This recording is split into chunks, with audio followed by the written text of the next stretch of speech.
बिस्मिल्लाहिर्रहमानिर्रहीम। अस्सलाम वालेकुम स्टूडेंट्स, आज हम लोग computing tools for mathematics course के अंदर सेकंड लेक्चर जो है उसको हम स्टार्ट करेंगे और इसमें हम मैथमेटिका 12 जो है सॉफ्टवेयर उसके बारे में जो है वो सीख रहे थे। आज हम लोग जो है वो सिंपल अरिथमेटिक ऑपरेटर्स जो हैं उनको डिस्कस करेंगे। सिंपल मैथमेटिक ऑपरेशन यानी बेसिक ऑपरेटर्स जो हैं वो हमारे पास मल्टीप्लिकेशन है, डिवीजन है, एडिशन है, सब्ट्रैक्शन है, या हमने किसी वेरिएबल की पावर को लिखना है, किसी कांस्टेंट की पावर को लिखना है, या हमने जो है वो अगर हम प्रेसिडेंस की बात करते हैं तो जो नॉर्मल मैथमेटिक्स के अंदर है, मैथमेटिका के अंदर भी वही प्रेसिडेंस है। यानी जो हम नॉर्मल मैथमेटिक्स के अंदर जो है वो प्रेसिडेंस होती है इन ऑपरेटर्स की, वही प्रायोरिटी या प्रेसिडेंस जो है वो मैथमेटिका के अंदर भी होगी। यानी मल्टीप्लिकेशन जो है उसकी प्रेसिडेंस जो है वो एडिशन के ऊपर होती है। मल्टीप्लिकेशन जो है यहाँ पे हम ये कहते हैं कि you don't have to use asterisk to multiply two numbers as in normal algebra objects next to each other simplify multiplication. However, in the most cases you will need to put in space to make it clear what you mean. Look at the table. यहाँ पे हमारे पास expression जो है वो A B हो, तो इसका मतलब जो है मैथमेटिका के अंदर वो है ए क्रॉस बी, यानी ए मल्टीप्लाई बाय बी। और अगर simple A B without space हो, यहाँ पे स्पेस है और बगैर स्पेस के अगर लिखेंगे तो वो एक सिंगल वेरिएबल होगा। और अगर हम 2 और 3 के दरमियान स्पेस दे के लिखेंगे तो उसका मतलब ये है कि ऑटोमेटिकली जो है वो 2 जो है वो 3 के साथ मल्टीप्लाई हो जाएगा। और अगर हम 2a लिखेंगे कांस्टेंट विद वेरिएबल, तो इसका मतलब यह है कि कांस्टेंट जो है वो वेरिएबल के साथ मल्टीप्लाई हो रहा है। और अगर हम a2 लिखेंगे यानी वेरिएबल का नाम पहले लिखेंगे और 2 उसके साथ विदाउट स्पेस लिखेंगे तो मैथमेटिका उसको एक सिंगल वेरिएबल समझेगा। a2 is just like x, जैसे हम कहते हैं कि लेट्स सपोज फलां चीज इज इक्वल टू x, तो इसी तरह ये जो x है वो एक वेरिएबल है और a2 भी ये एक वेरिएबल कहलाएगा। तो अभी हम मैथमेटिका में जाके इसको जो है वो चेकआउट करते हैं। अभी हम यहाँ पे ये देखते हैं कि जैसे ये हमारे पास ए बी लिखा हुआ है। अगर हम ए बी की बात करें, लेट्स सपोज हम डिक्लेयर कर लेते हैं कि हमारे पास a इज इक्वल टू 2 है और b इज इक्वल टू 3 है। फिर अगर हम a स्पेस b लिखते हैं और शिफ्ट एंटर प्रेस करते हैं, ठीक है, तो ये हमें इसका रिजल्ट देता है 6, यानी 2 ऑटोमेटिकली 3 के साथ मल्टीप्लाई हो गया। लेकिन अगर हम ए बी लिखते हैं विदाउट स्पेस और शिफ्ट एंटर प्रेस करते हैं तो ये हमें आउटपुट के ऊपर ए बी देता है। A B means this is a variable declared, you have only a variable. और अगर हम कॉन्स्टेंट्स के साथ खेलें, यानी मैं 2 स्पेस देके 3 लिखता हूं, तो ऑटोमेटिकली इसके अंदर जो है वो यहाँ पे आप देखें क्रॉस जो है वो इंसर्ट हो गया हुआ है। और मैं शिफ्ट एंटर प्रेस करता हूं तो ये इसकी आउटपुट 6 दे देता है। और अगर अभी हमें पता है कि हमने a के अंदर वैल्यू कौन सी रखी है, हमने a के अंदर वैल्यू 2 रखी हुई है, a की वैल्यू इस वक्त 2 है, तो a की वैल्यू 2 है। और अब अगर मैं यहां पे ऐसा करूं कि y is equal to 2a without space, मैंने अभी स्पेस नहीं दी और मैं इसको शिफ्ट एंटर दबाता हूं तो ये 2 मल्टीप्लाई बाय 2, a की वैल्यू भी 2 है तो ये 4 हो गया। और अगर मैं इसको यूं लिखता हूं कि y is equal to a2 without space, तो ये आपको देखें यहाँ पे इसका कलर जो है वो ब्लू कलर है और यहाँ पे भी कलर ब्लू है, तो वेरिएबल का कलर जो है वो ब्लू हो गया। अगर एंटर प्रेस करते हैं, अगर हम शिफ्ट एंटर प्रेस करते हैं तो ये y की जो आउटपुट वैल्यू है वो a2 देता है, तो इट मीन्स कि ये एक सिंगल वेरिएबल है। अगर हम इन दोनों के दरमियान कांस्टेंट या वेरिएबल के दरमियान हम स्पेस दें तो वो उसको मल्टीप्लिकेशन कंसीडर करता है। और अगर हम कांस्टेंट को विदाउट स्पेस वेरिएबल के साथ मल्टीप्लाई करें तो भी ये उसकी मल्टीप्लिकेशन करेगा। अगर हम 2 लेटर्स में स्पेस नहीं देते तो वो उसको सिंगल वेरिएबल कंसीडर करता है। या अगर हम किसी लेटर के बाद विदाउट स्पेस जो है वो 2 लिखते हैं तो वो उसको सिंगल वेरिएबल कंसीडर करता है। तो इस एक्सरसाइज एग्जांपल से मैं उम्मीद करता हूं कि आप लोगों को जो है वो समझ आई होगी कि ये चीज़ें जो है मैंने आपके सामने टेबल रखी हैं इससे क्या मुराद था। नेक्स्ट हमारे पास है न्यूमेरिकल एवैल्यूएशन। बाय डिफॉल्ट जो मैथमेटिका जो है वो मोस्ट एग्जैक्ट फॉर्म के अंदर जो है वो हमें आउटपुट देता है, और जो रिजल्ट्स कंटेन करता है इसके अंदर, जैसे कि हमारे पास फ्रैक्शनल वैल्यूज हैं या सिंबल्स हैं, जैसे पाई की वैल्यू है या एक्सपोनेंशियल टर्म की वैल्यू है, ई की वैल्यू है, तो हम न्यूमेरिकल रिजल्ट्स लेने के लिए इसके लिए जो फंक्शन इस्तेमाल करते हैं वो कैपिटल एन का फंक्शन इस्तेमाल करते हैं। कैपिटल एन का फंक्शन जो है उसको हम इस तरह से डिफाइन करते हैं, एन, उसके बाद हम इस स्क्वायर ब्रैकेट देते हैं और उसके अंदर हम जो है ये फ्रैक्शनल वैल्यू लिख के स्क्वायर ब्रैकेट क्लोज करते हैं, तो ये इसकी अप्रॉक्सीमेट वैल्यू दे देता है।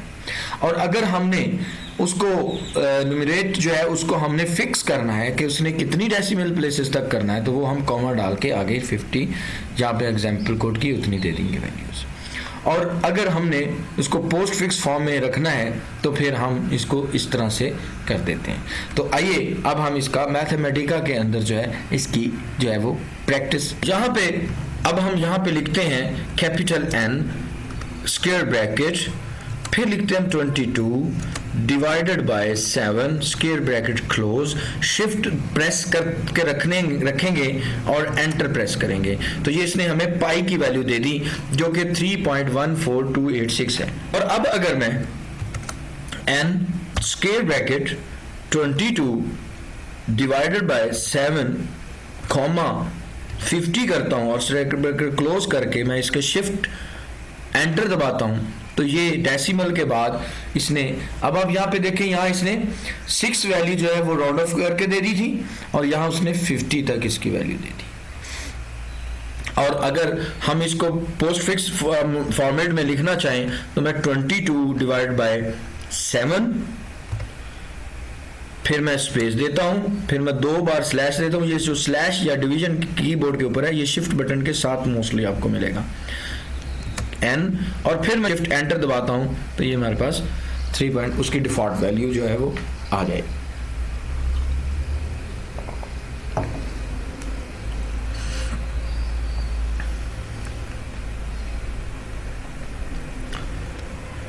आइए अब हम असाइनमेंट ऑपरेटर जो है उसके बारे में डिस्कस करते हैं। असाइनमेंट ऑपरेटर का मतलब यह है कि हमने कोई वेरिएबल डिक्लेयर किया है। फॉर एग्जांपल हम कोई वेरिएबल जैसे ही लिखते हैं वो मैथमेटिका में डिक्लेयर हो जाता है, उसके बाद हम इक्वल सिंगल इक्वल साइन लिखते हैं, उसको वैल्यू असाइन कर देते हैं। n इज इक्वल टू 1 करेंगे तो यहाँ n की कीमत 1 है, y is equal to x square plus 8x minus 48, इसका मतलब ये है कि ये वाली जो इक्वेशन है ये असाइन कर दी गई है y को। u is equal to v is equal to 0, इसका मतलब ये है कि u and v have the 0 value. तो अगर हम लिखें x इज इक्वल टू 0 और फंक्शन हमारा y is equal to x square, तो फिर ये क्या करेगा, इसको इवेल्युएट करेगा और आंसर देगा 4। लेकिन अगर मैं x इज इक्वल टू 3 लिखूं और y का कोई फंक्शन डिक्लेयर ना करूं तो ये बॉदर नहीं करेगा कि x की कीमत क्या है। जो वैल्यू y में स्टोर हो चुकी है, अगर इस केस में 4 हो चुकी है तो दोबारा ये 4 ही हमें शो करेगा। आइए इसको मैथमेटिका के अंदर हम सॉल्व करके देखते हैं। तो यहाँ पे हम ये कहते हैं कि फॉर हमारे पास x इज इक्वल टू 2 है और y is equal to x square. Shift enter press करते हैं तो ये हमें बताता है कि x की कीमत 2 है जबकि y की कीमत जो है वो 4 है। ये हमारे पास इनपुट 11 थी, उसके कॉरस्पॉन्डिंग आउटपुट जो है वो 11 जो है वो 2 है, और ये जो हमारे पास y है उसके कॉरस्पॉन्डिंग जो है वो आउटपुट 2 जो 12 जो है वो हमारे पास 4 है। अब अगर हम यहाँ पे ये काम करें कि हम x इज इक्वल टू 3 करें और फिर हम करें y और शिफ्ट एंटर दबाएं तो ये देखें x की कीमत तो उसने 3 दे दी,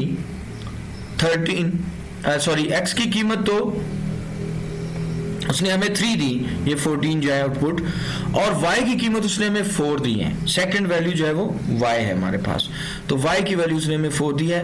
क्यों? क्योंकि हमने यहाँ डिफाइन नहीं किया कि y क्या होगा, तो प्रीवियस वैल्यू जो y को मिल चुकी है उसने यहाँ पे हमें वही शो की है। जी स्टूडेंट, मैं उम्मीद करता हूँ कि आपको जो है वो ये चीज़ या पॉइंट जो है वो क्लियर हो चुका होगा, लेकिन फिर भी आपको कोई कंफ्यूजन हो तो आप मेरे साथ रिस्पेक्टिव ग्रुप के अंदर जो है वो डिस्कस कर सकते हैं। आप लाइव सेशन के अंदर जो हमारा क्वेश्चन आंसर का सेशन जब होगा आप उसमें भी मेरे साथ शेयर कर सकते हैं। डिलेड असाइनमेंट ऑपरेटर, कॉलम और उसके बाद equal sign. x is equal to 2, फिर हम लिखते हैं y कॉलन इक्वल और फिर x स्क्वायर। इसका क्या मतलब है कि एक्सप्रेशन जो x स्क्वायर है, that is expression x square is not evaluated straight away, y will be defined as the expression x square not a number। इसका मतलब ये है कि y जो है वो x स्क्वायर है जबकि नंबर नहीं है। और अब अगर हम x इज इक्वल टू 3 लिखें और फिर y जो है वो हम सिंपल लिखें, उसका स्क्वायर लेकर हमें देगा। It is better not to set the independent variable and use the replacement operator instead. तो हम उसके लिए रिप्लेसमेंट ऑपरेटर जो है वो करते हैं सिंगल वेरिएबल की बजाय। आए इसको मैथमेटिका के अंदर जो है वो हम जो है वो एग्जाम्पल ले। तो हमने यहाँ पे x इज इक्वल टू 2 लिखा और फिर हमने y colon equal to x raise to power 2 लिखा। अब अगर हम ये लिखने के बाद x इज इक्वल टू 3 लिखते हैं और फिर हम y लिख के शिफ्ट एंटर प्रेस करते हैं, तो ये आप देखें कि पहली जो इनपुट थी 16 उसमें x की वैल्यू 2 है, जबकि 18 जो है वो हमारे पास आउटपुट जो है वो 3 है जो कि हमने x के लिए लिखी। ये 17 है इनपुट और ये 18 है, और फिर 19 जो है वो y है और उसके लिए हमारे पास 9 वैल्यू आई। अब प्रीवियस वैल्यू नहीं ली उसने, ठीक है, अब उसने नेक्स्ट वैल्यू जो हमने ली ये उसने उसको दे दिया। अब अगर मैं दोबारा यहाँ पे ये कहता हूँ कि x इज इक्वल टू 4 और कॉलन डालता हूँ, इसको रोक लेता हूँ मैं, इसकी आउटपुट वो शो नहीं करेगा, मैं y लिखता हूं और शिफ्ट एंटर प्रेस करता हूं, तो अब ये 16। तो अब इसमें ये हुआ है कि अब उसने y जो है उसको ये वाली जो equation x raise to power 2 है ये असाइन कर दी है, जो कि अब हम जब भी y में इस्तेमाल करेंगे तो ये उसको कंसीडर कर रहा होगा।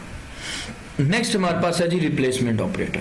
रिप्लेसमेंट ऑपरेटर जो है वो हम यूज करते हैं किसी वेरिएबल को किसी दूसरे वेरिएबल के साथ, एक वेरिएबल को दूसरे वेरिएबल के साथ रिप्लेस करने के लिए कि x square such that x belongs to या एक्स गोज टू 2। तो अगर इसको हम यहाँ पे देखें तो इसमें हमें पता है कि बहुत सारे हमारे पास इक्वेशन या लिस्ट ऐसी होती हैं जिसमें जैसे ये mass is equal to density into volume है, such that density goes to rho and volume goes to 4/3 pi r cube. तो इस तरह से हम इक्वेशन जो है वो रिप्लेसमेंट ऑपरेटर जो है उसको कर सकते हैं। तो ये डेंसिटी के साथ रो को रिप्लेस करेगा और वॉल्यूम के साथ जो है वो इस इक्वेशन या इस रिलेशन को जो है वो रिप्लेस करेगा। हम यहाँ पे प्रैक्टिस करके देखते हैं कि ये यहाँ पे कैसे हैं। तो यहाँ हमें जो फॉर एग्जांपल ये वाली इक्वेशन हमें यहाँ लिखनी है, तो ये इक्वेशन यहाँ पे किस तरह से शो होगी, x रेज टू पावर 2, फिर हम ये स्लैश देंगे डॉट, फिर हम x लिखेंगे, फिर माइनस साइन, एंगल ब्रैकेट और फिर हम इसके बाद 2 लिखते हैं। Suppressing output x is equal to 42, a semicolon at the end of the an assignment stops the output cell being created। यानी जब हम सेमीकॉलन लगा देते हैं तो फिर ये उसकी आउटपुट जो है उसको शो नहीं करता। और अगर हमने क्लियर करना है वेरिएबल को तो हम क्लियर x लिखेंगे या क्लियर XYZ लिखेंगे और उसके बाद हम x की नई वैल्यू लेंगे तो वो हमें उनकी कोई वैल्यू शो नहीं करेगा। चलें इसको अब हम जो है वो मैथमेटिका के अंदर जो है वो परफॉर्म करके देखते हैं। यहाँ हमने लिखा x इज इक्वल टू 42 और सेमीकॉलन, ये अब इसका ये इसने इसका आउटपुट सेल जो है वो जनरेट किया, क्रिएट किया। अब हम लिखते हैं x is equal to 42 colon semicolon. अब हम इसको प्रेस करते हैं एंटर, तो ये उसका आउटपुट उसने अभी जनरेट नहीं किया। अगर यहाँ पे ये कह रहा है शो आउटपुट, अगर हम शो आउटपुट पे क्लिक करते हैं तो ये उसकी आउटपुट हमें शो करता है। अब अगर हम यहाँ पे क्लियर की बात करें तो क्लियर अगर हम देखें for example for the time being x में क्या वैल्यू है 42 है, y में क्या वैल्यू है, y की वैल्यू इस वक्त जो है वो 1764 है, ठीक है। क्यों? क्योंकि अब y में ये 42 जो है उसका स्क्वायर ले रहे हैं हम। और अब जो है वो हमारे पास z की वैल्यू देखते हैं, जो z हमने इसमें एंटर किया था उसकी वैल्यू 3 है।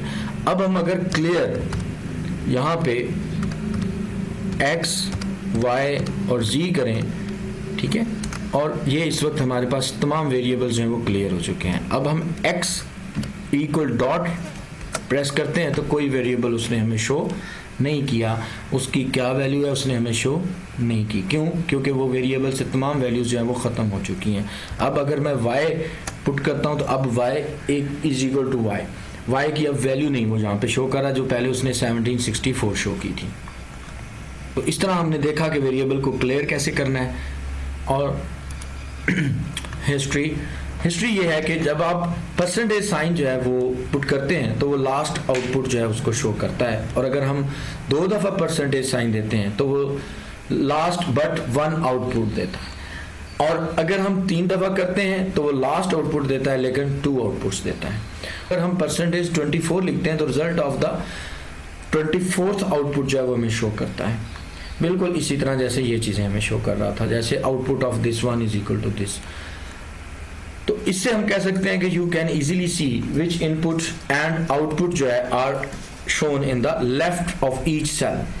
तो एग्जाम्पल के तौर पे हम इसको जो है वो उसमें लिख सकते हैं, ये हमें उसमें बता दें।